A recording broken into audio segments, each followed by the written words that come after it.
चतुर सखी दर्शकल सादर चली लगा।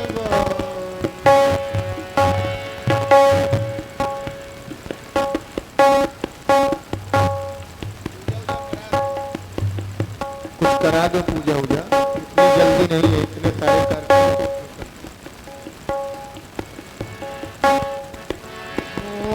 धीरे चलो सुकुमार सिया प्यारी हो, धीरे चलो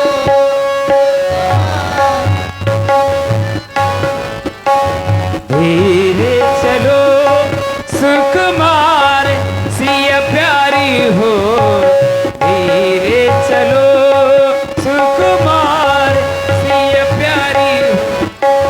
देश देसी के राजा जुड़े हैं, राजा जुड़े हैं, महाराजा जुड़े हैं।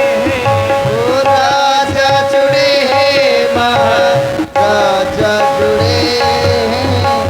कर कर किया पूनो सिंगार सिया प्यारी हो, धीरे चलो सुकुमार सिया प्यारी हो।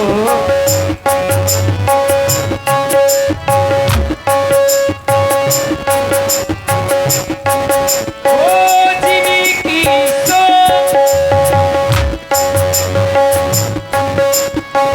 वैसे नहीं बर में, महस नहीं बर में, वैसे नहीं बर में, महस नहीं बर में।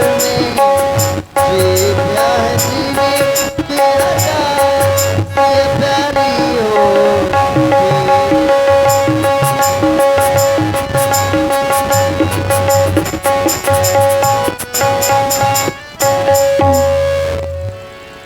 तभी बंदी जन जनक बुलाए, जनक बुलाए। मिथिला के चतुर्बंदी जनों, एक बार हमारे पण की पुनः घोषणा कर दी जाए ताकि कोई भी क्षत्रिय महिपाल ये ना कह सके कि महाराज हमने आपका पण नहीं सुना। अस्तु हमारे पण की पुनः घोषणा कर दी जाए। बोले बंदी बचन पर सुनहु सकल महिपाल, पन विदे कर कहीं हम। भुजा उठाए विशाल। वैसे जितने राजा यहाँ आए हैं सबको ये ज्ञात है महाराज का क्या प्रण है, सब सुनकर के आए हैं। लेकिन कोई महिपाल किसी प्रकार की गलती ना कर बैठे, इसके लिए पुनः आदेश दिया गया। तो सावधान योद्धागणों सुन लो, ध्यान लगाए। पिण राजा का हम कहें अपनी भुजा उठाए।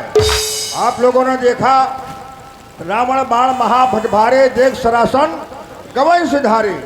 रावण बाणासुर जैसे योद्धा धनुष को नहीं उठा सके, चुपचाप वापस चले गए। धनुष वेदिका पर विद्यमान है। महाराज जी का कहना है कि सोई पुरारी को दंड कठोरा, और ये राज समाज आज जो तोरा, आज प्रतिज्ञा का अंतिम दिन है। इस धनुष को जो भी वीर आज 2 खंडों में परिवर्तित करेगा उसको मिलेगा क्या? त्रिभुवन जाए समेत बयते ही, अब नहीं विचारी बरई। हटते ही त्रिभुवन जय के साथ पुत्री सीता का वरण उसके साथ में कर दिया जाएगा, जो आज धनुष को 2 खंडों में परिवर्तित करेगा। सकल भूप विलासे भटमानी अतिशय मन माखे, परिकर बाद उठे कुलाई चले सुदेवन शिरनाई। और ये स्थिति राजकुमार पर चलती रही। राजाओं ने भरसक प्रयास किया, लेकिन सफलता दूर चली गई, असफलता वर्ण करती चली गई। एक समय तो ऐसा आया,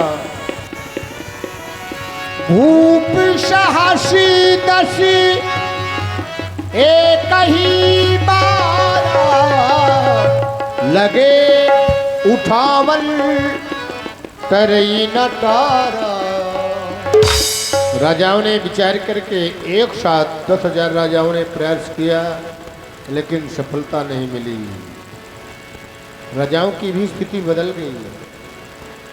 श्री हति भय हार ही राजा, बैठे निज निज जाई समाजा। और राजाओं की इस स्थिति को देख करके महाराज जनक जी ने राजाओं की ओर देखा।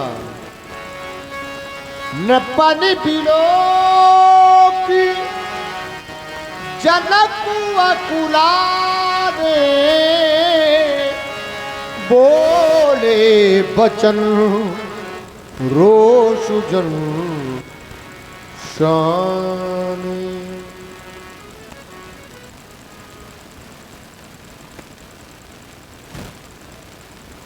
समाप्त हो गया तुम्हारा पराक्रम, समाप्त हो गया तुम्हारा साहस। अरे देश देशांतर से आए हुए नेपालू, कहां चली गई तुम्हारी वो वीरता, कहां चली गई तुम्हारी वो रणधीरता, और कहां चला गया तुम्हारा वो बल। सभी महिपाल शिरकत हो गए। अगर आप लोग शिरकत हो गए थे तो मेरी मिथिला का परित्याग कर देते, छोड़ देते मेरी मिथिला को और चले जाते यहां से, लेकिन नहीं, आप लोगों ने ऐसा नहीं किया।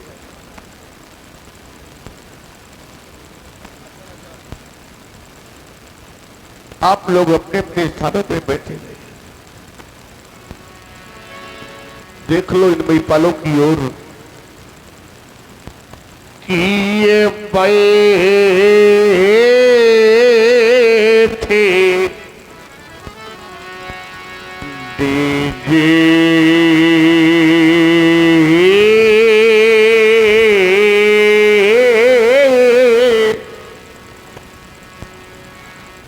ये निज जाए और ये समाजा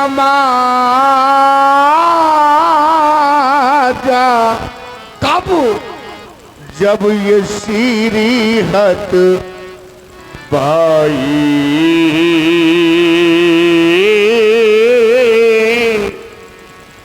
मैंने किसी महिपाल को निमंत्रण नहीं दिया था। आप लोग कहेंगे महाराज तो क्या हम सभी यहां पर बिना बुलाए आए? नहीं, मैंने 7 महाद्वीपों में ढिंढोरा पिटवाया, मुनादियां करवाई, जिनको सुन करके आप यहां पर आए हैं। तो है कोई ऐसा महिपाल, है कोई ऐसा भूपाल, अरे कोई कर दे मेरी प्रतिज्ञा की पूर्ति और ये प्राप्त कर ले सीता मूर्ति। याद रख लेना, अगर किसी ने मेरे प्रण की पूर्ति कर दी तो उसे 1 नहीं, 2 नहीं, 3 लाभ प्रदान करूंगा। सुन ले पहले मेरे लाभ। अगर आपको मेरे लाभ अच्छे लगे तो आकर के मेरे प्रण की पूर्ति कर देगा। मेरे मेहमानों, सबसे पहला लाभ आप लोगों के समक्ष मेरी बेटी सीता। देखिए ना, आर्य कुंवारी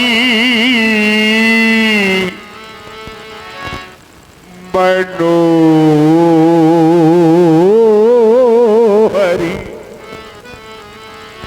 सबके मन को मोहने वाली मेरी कुंवारी जानकी। सबसे पहला लाभ, ये कुंवारी मनोहर बीजे पड़ी, ये दूसरा लाभ। और कीरति आती कॉमेडी,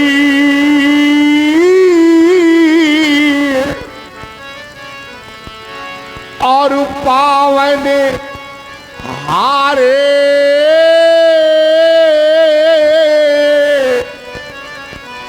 ये विराज के जडू,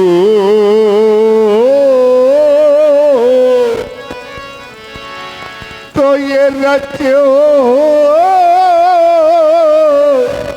दधड़ू दामे दी।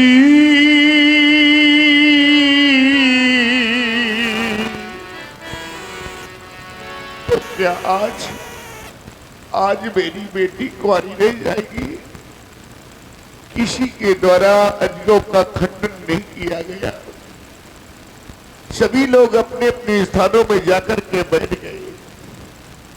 मैंने कभी ऐसा नहीं सोचा था। कितने सपने सजोए थे मैंने, क्या क्या नहीं सोचा था मैंने आज, लेकिन आज ये क्या हो गया। मैंने तो सोचा था कि अपने हाथों से अपनी बेटी का कन्यादान करूंगा, बेटी को डोली में बिठा करके विदा करूंगा।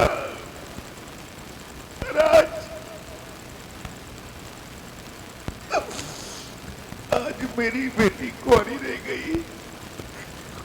मैंने कभी ऐसा नहीं सोचा था।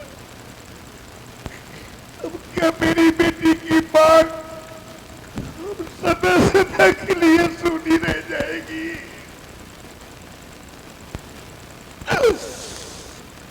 क्या ये अभागा पिता अब कभी अपनी बेटी के हाथ पीले न कर पाएगा? क्या हो गया आज? क्या नहीं सोचा था मैंने आज? देख लो मिथिलावासियों, देख लो अपने इस राजा को। हम कहें कि हमारी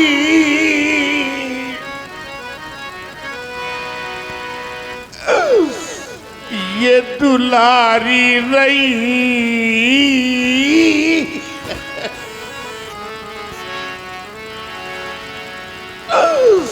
हम कहें कि हमारी। हेलो, आप सुन रहे हैं महाराज जनक जी का कष्ट दुख करुण क्रंदन, इस पर प्रसन्न हुए हैं हर प्रसाद गुप्ता जी और 51 रुपया श्री महाराज जनक जी का सम्मान कर रहे हैं। कोट कोट साधुवाद। कभी ऐसा नहीं सोचा, मैंने भी सोचा था कि वो समय आएगा जब मैं अपनी हाथों से अपनी बेटी के हाथ पीले करूंगा, बेटी को डोली में बिठा के विदा करूंगा। मैंने सोचा था, लेकिन आज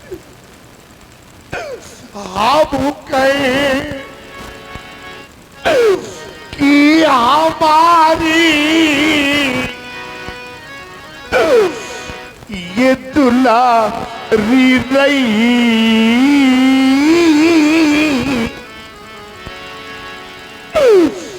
पर सीता बेटी मेरी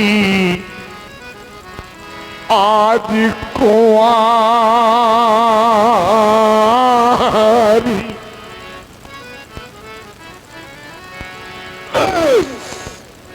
राजा बेटी मेरी आज कुंवारी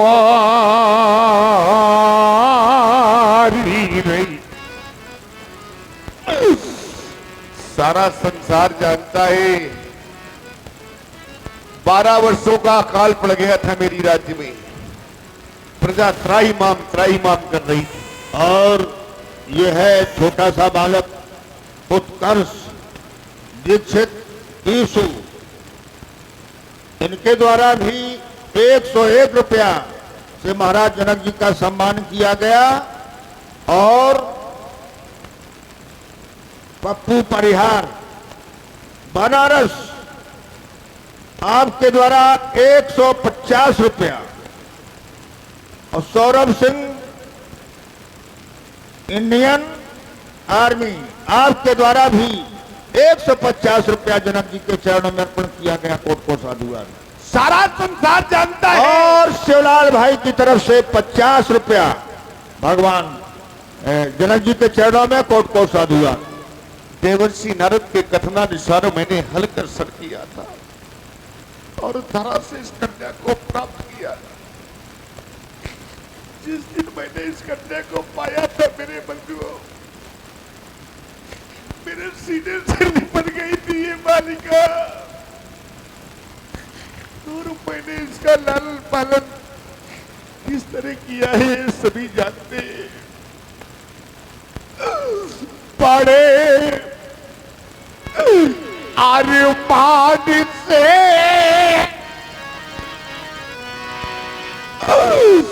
मैंने पाली सिया,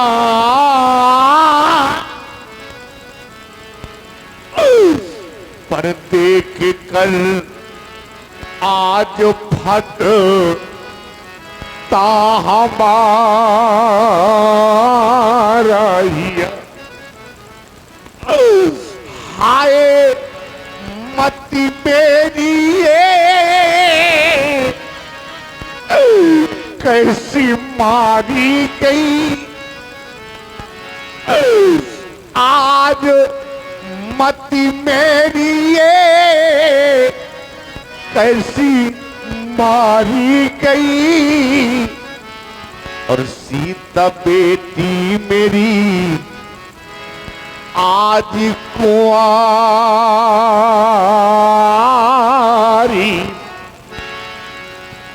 देख रहा हूं इस समाज में बहुत सी माताएं बैठी हैं जो निश्चय ही बेटी वाली होंगी।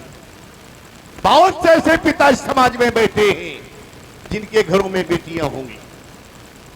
मेरे बंधुओं, बेटियां तो सभी के घरों में होती हैं, लेकिन आज इस समाज में ऐसे भी कुछ पिता बैठे हैं, ऐसी भी कुछ माताएं बैठी हैं जिनके घरों में बेटियां हैं, जिनके घरों में बेटियां हैं, आज इस समाज में उपस्थित हैं। जिनके घरों में बेटियां हैं, ऐसे पिता यहां पर बैठे हैं, ऐसी माताएं बैठी हैं। बेटियां तो हैं, लेकिन आज वही बेटियां सयानी हो गई है।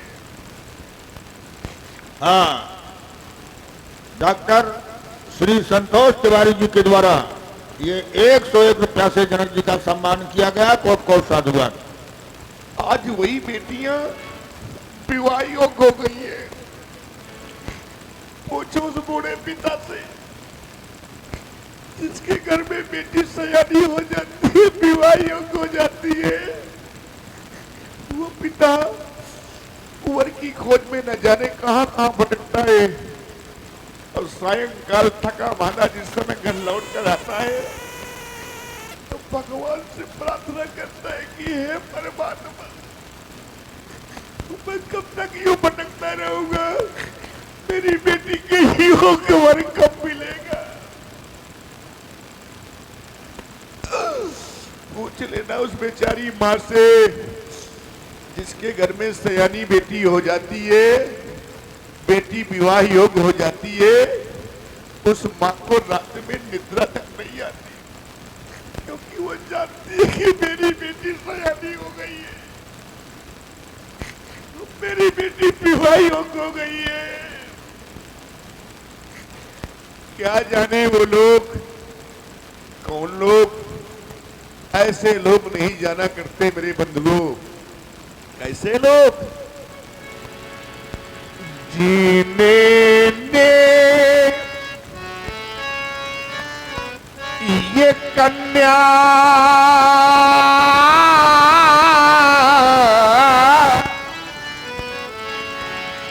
और जाई ही नहीं तो वह कन्या का दुख क्या जाने, अजिन पावे ये पिवाई और फटी नहीं तो वह पीरे परा ई क्या जाने।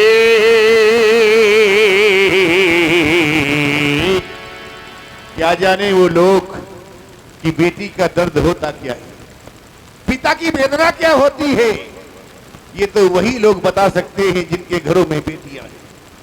मेरे बंधुओं, आप सबने देखा होगा क्योंकि सभी के घरों में होता है, सबने देखा होगा। लेकिन आज इस मंच के माध्यम से मैं आपको एक दृश्य दिखा रहा हूं। देखें आप सभी लोग, सबने देखा होगा, लेकिन एक दृश्य मैं आपको दिखा रहा हूं, देख लें आप सभी लोग। सभी के घरों में होता है, सबने देखा होगा कि जब प्रथम बार पहली बार जिस समय बेटी अपनी ससुराल को जाती है, मेरे बंधुओं याद करो वो क्षण, क्योंकि सभी के घरों में होता है, सबने देखा होगा। जब प्रथम बार पहली बार बेटी जिस समय अपनी ससुराल को जाती है तो वो बेटी सबसे पहले अपनी उस मां के पास जाती है जिस मां ने उसे जन्म दिया है। धीरे धीरे कदमों से चलती हुई और जिस समय मां के समीप पहुंचती है तो वो बेटी दौड़ करके मां के सीने से लिपट जाती है और फूट फूट करके रोने लगती है।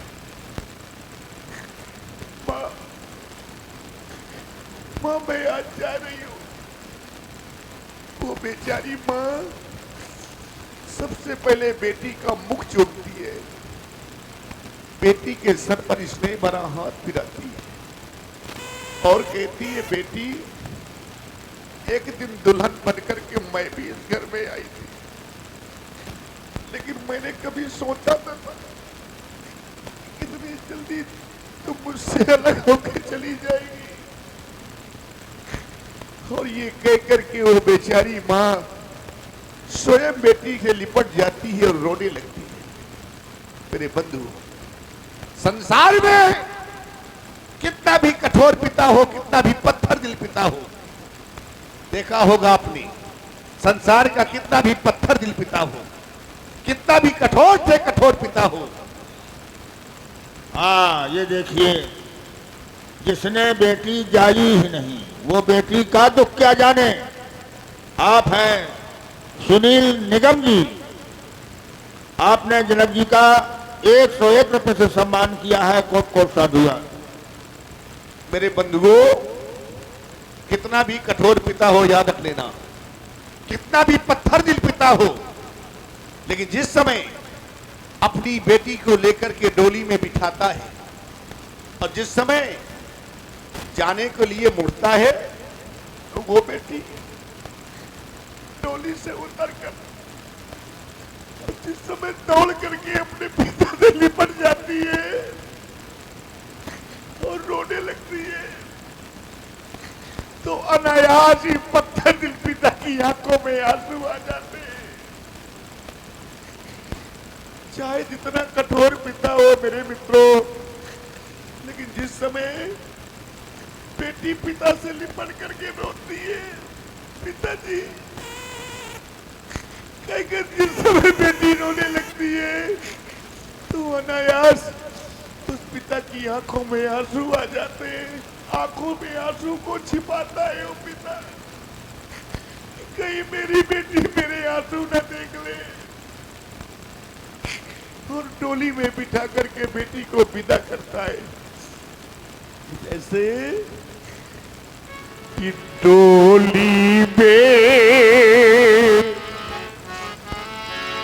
बिठा आकर वो अपनी बेटी को और कितना खुश नसीब वो होता है। बेटी को डोली में बिठा देता है और डोली में बिठा करके जिस समय विदा करने के पश्चात लौट करके घर आता है तो चारों ओर को दृष्टिपात करता है। हाँ, आप हैं श्री महेंद्र दीक्षित और पुसानु दीक्षित जी, आपके द्वारा 100 रुपया, और आप हैं राम बाबू निषाद जी, आपके द्वारा 50 रुपया से महाराज जनक जी का सम्मान किया गया। खूब खूब साधुवाद। पूछ लेना कभी उस पिता से जिस पिता ने अपनी बेटी को विदा किया हो, तो उस पिता से कभी पूछना, क्यों भाई बेटी को विदा करने के पश्चात तुम्हें कैसा एहसास होता है? वो पिता बता देगा बेटी को विदा करने के बाद कैसा लगता है। या मेरे बंधुओं, जब कभी तुम पिता बनना और तुम अपनी बेटी को विदा करना, तो तुम्हें एहसास हो जाएगा कि बेटी को विदा करने के बाद कैसा लगता है। अरे पूछो उस पिता से जिस समय विदा करके बेटी को वापस घर आता है, चारों ओर को दृष्टिपात करता है, देखता है चारों ओर को कि कोई घर का, कोई परिवार का मुझे देख तो नहीं रहा। और जब देखता है कोई नहीं देख रहा, तो जानते हो क्या करता है कि एक कोने में जा करके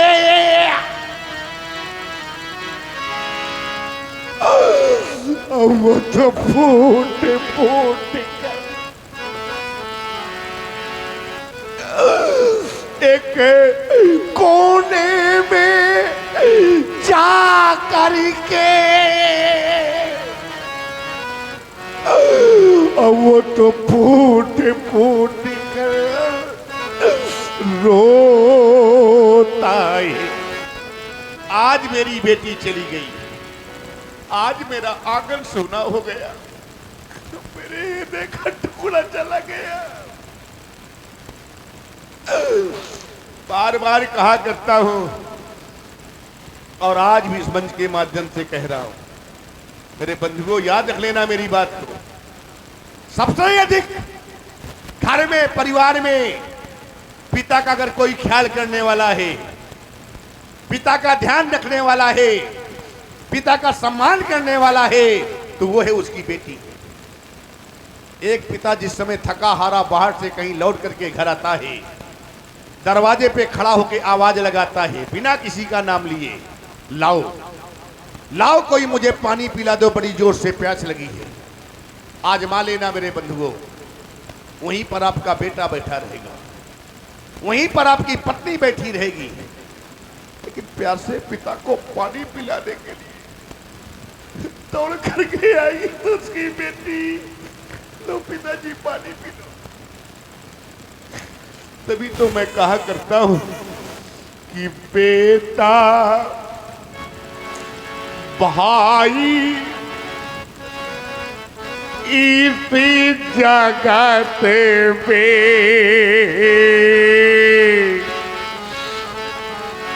संसार में चाहे आपका बेटा हो, चाहे भाई हो, चाहे नाते रिश्तेदार कोई भी हो, आपसे प्रेम करता है, आपसे प्रीत करता है, कोई ना कोई स्वार्थ जुड़ा रहता है।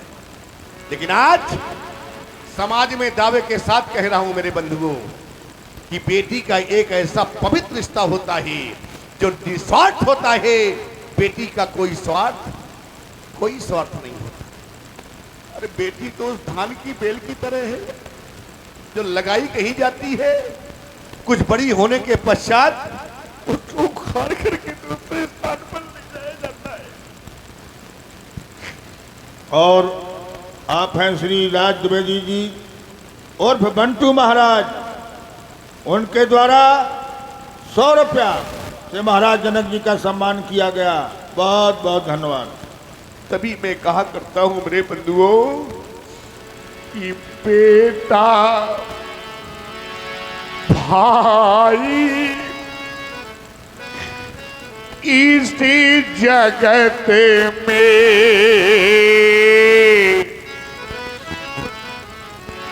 और ये सब स्वार्थ के और ये पीर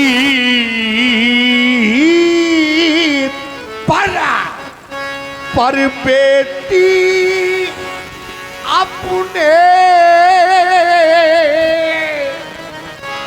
ये निज पिता से करती साची प्रीत।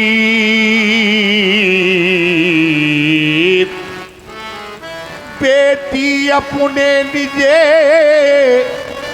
और पिता से और रखती साची प्रीत।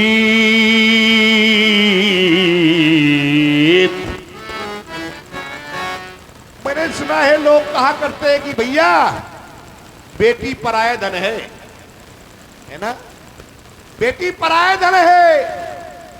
बहुत से ज्ञानी विद्वान लोग बैठे हुए इस समाज में, सभी लोग बैठे हैं। और मैं जानना चाहता हूं आप सभी से, क्या बेटी पराया धन है? क्यों भाई, बेटी पराया धन है ना? इस बात को मैं स्वीकार नहीं करता कि बेटी पराया धन है। आप लोग कहें तो कहें, मैं नहीं मानता इस बात को। मैं स्वीकार नहीं करता कि बेटी पराया धन है। अगर बेटी पराया धन है तो पराये धन का दान कैसा? क्यों करते हैं लोग कन्यादान? क्यों देते हैं लोग दान? जब पहले से आपने बेटी पराया कर दिया है कि बेटी पराया धन है, तो पराये धन का कहीं दान किया जाता है? दान हमेशा अपनी वस्तु का होता है, पराये की नहीं। अगर बेटी पराये धन है तो पराये धन का दान कैसा? क्यों करते हैं लोग कन्यादान? क्यों देते हैं भी लोग दान अगर बेटी पराये धन? हाँ, आप हैं श्री वासुदेव सिंह जी परिहार, आपके द्वारा भी 100 रुपया से महाराज जनक जी का सम्मान। बहुत बहुत धन्यवाद। बेटी पराया धन नहीं, गर्व से कहो इस बात को, बेटी हमारा धन है। मैं कहीं आपकी बात को स्वीकार भी कर लूं, अगर आपकी बात को मैं मान भी लूं, तो याद रख लेना मेरे बंधुओं, एक बात मेरी मान लेना। कौन सी बात? याद रख लेना कि बेटी लाख ये पराया धन। अगर मैं आपकी बात को स्वीकार भी कर लूं, आपकी बात को कहीं से मान भी लूं, तो मेरी एक बात याद रख लेना कि बेटी लाख ये पराया धन। पर हुए गए का टुकड़ा होती है, और वो किस्मत वाले होते हैं कि जिनके घर बेटी होती है। वो किस्मत वाले होते हैं कि जिनके घर बेटी होती है। ससुराल में बेटी को कितना भी कष्ट मिल जाए सह लेगी। ससुराल में बेटी को कितना भी दुख मिल जाए सह लेगी। जो भारतीय संस्कृति में पली हुई बेटी होगी, मेरे बंधु को याद रख लेना मेरी बात को, भारतीय संस्कृति में जो पली हुई बेटी होगी, वो कभी भी छोटी मोटी समस्याओं को लेकर के अपने मायके में नहीं कहती कि माँ मुझे ये कष्ट है, पिताजी मुझे ये कष्ट है। छोटी मोटी समस्याओं को कभी नहीं बताती है, क्योंकि वो जानती है कि मेरा जीवन तो यही व्यतीत होता है। अगर छोटी मोटी समस्याओं को लेकर के बेटी अपने मायके में रोज कहती रहेगी कि मुझे ये कष्ट है, मुझे वो दुख है, क्या करेगा? उसे तो जीवन भर वहीं गुजारनी है, जीवन वहीं व्यतीत करना है। कभी भी नहीं कहती है। आपने देखा होगा जब पहली बार प्रथम बार बेटी ससुराल से लौट करके अपने मायके आती है तो कोई पूछे चाहे ना पूछे, लेकिन बेटी की माँ, वो माँ जरूर पूछती है बेटी से, कहो बेटी कैसी है तेरी ससुराल, कैसे है ससुराल के लोग, तुझे कोई कष्ट तो नहीं है, कोई दुख तो नहीं है। बेटी कहती है, माँ से लिपट जाती है, माँ से कहती है, माँ आपने इतना मुझे प्यार दुलार दिया है, मेरा पाणी ग्रहण संस्कार कर दिया है, अब ये बात पूछ रही है, अब तो बता रही हूं माँ कि जो कुछ लिखा लीला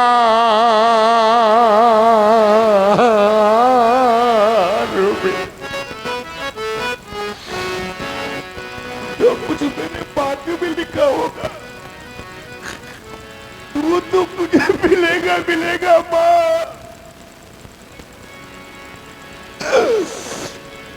जो कुछ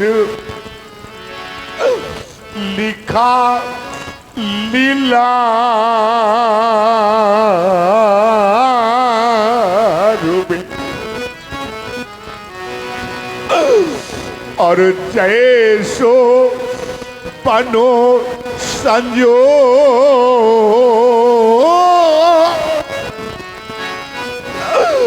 और भली पिली ससुराल माँ और भले वहां के लोग।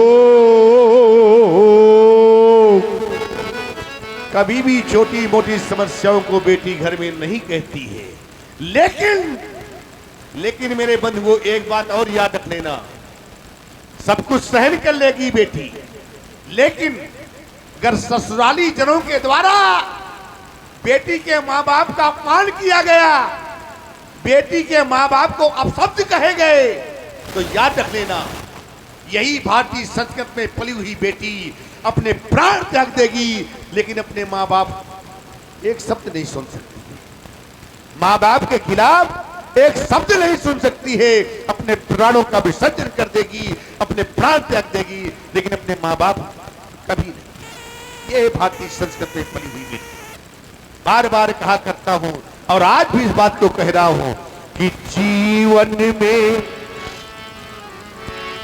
मिल जाएगी।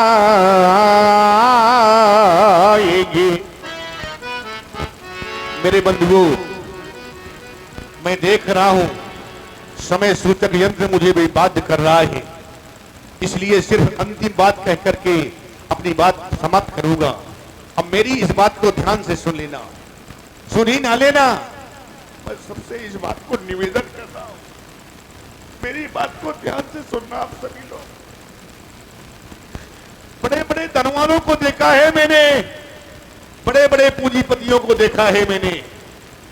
एक धनवान तो ऐसा व्यक्ति था जिसे मैं बड़े करीब से जानता था, धन कमाने में इतना व्यस्त हो गया, धन कमाता रहा, घर में एक सयानी बेटी बैठी, बेटी घर में सयानी होती चली गई, वो धन कमाने में व्यस्त रहा, इतना व्यस्त हो गया, उसे ये ध्यान नहीं रहा कि मेरे घर में मेरी बेटी सयानी हो गई। एक समय ऐसा आया मेरे मित्रों कि किसी दूसरे के द्वारा, किसी दूसरे व्यक्ति के द्वारा उस बेटी का कन्यादान किया गया। अब जरा आप लोग विचार करिए कि जिसके पास धन का अंबार लगा हुआ हो, घर में स्वयं की बेटी हो और कन्यादान किसी दूसरे के द्वारा किया जाए, अब ये बताइए उससे बड़ा अभागा संसार में कोई होगा? जो व्यक्ति अपने हाथों से अपनी बेटी का कन्यादान न कर पाए, उससे बड़ा अभागा संसार में कोई नहीं है। मैं आखिरी बात कहना चाहता हूं, आप सभी लोग उसे सुन लेना मेरे मित्रों, कि जीवन में मिल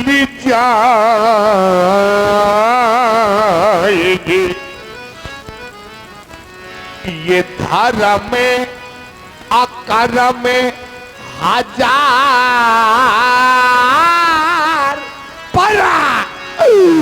पर ये कन्या दान जगे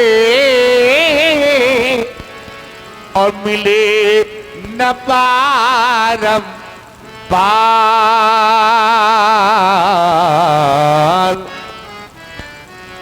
पर ये कन्या दान जग अब मिले न बारम बार।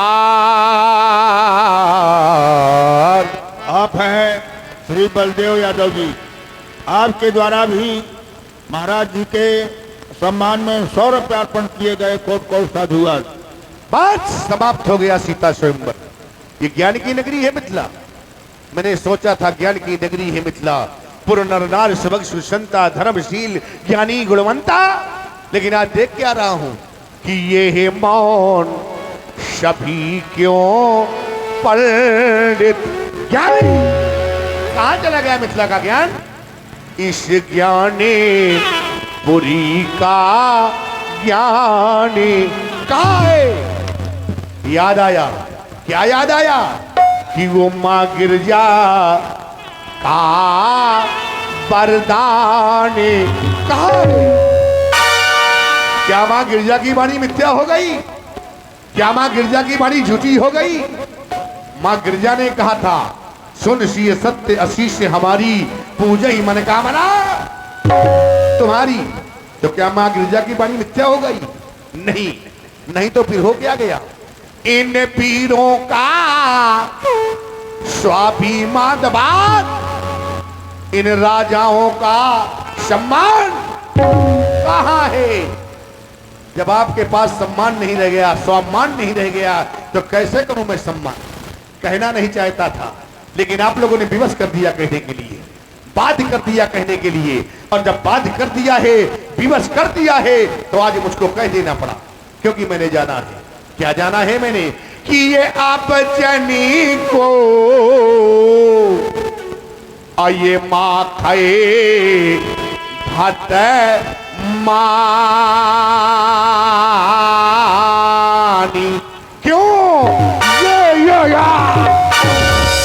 पीरे पीने और ये मही।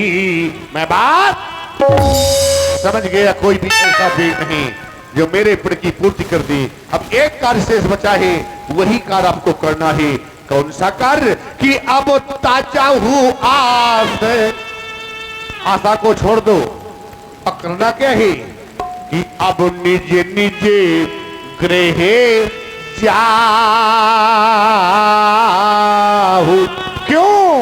क्योंकि यहां पर लिखा ना विधि, ये बैदे ही पीवा। ले जाओ सीता की सखियों, सीता को ले जाओ इन कायरों की समाज से। देश देशांतर से आए हुए नेपालो, मई पालो भूपालो। समाप्त हो गया सीता स्वयंवर, समाप्त हो गया अधिवेशन। आप सभी लोग अपने अपने घरों को प्रस्थान कर जाएं। ले जाओ हमारी बेटी को, जाओ राजा बेटी, राजमहलों में जाकर के विश्राम करो। अब ये सभा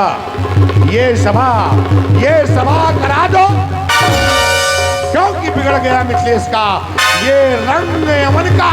भगा दो नेपालों को जाके बाहर। ओ जनक बचन सुन सब नर नारी, देख जान की भय दुखारी। ओ माखे लखन कुटिल भई भव है, रंधपट भरकत नैन रिसो है। कहीं न सकत रघुबीर डर, लगे बचन जनुबान। नाई राव पद कमल सिर, बोले तेरा प्रभु।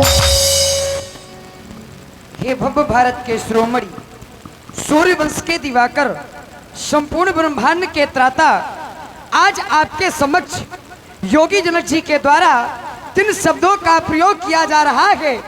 क्या यह उचित है?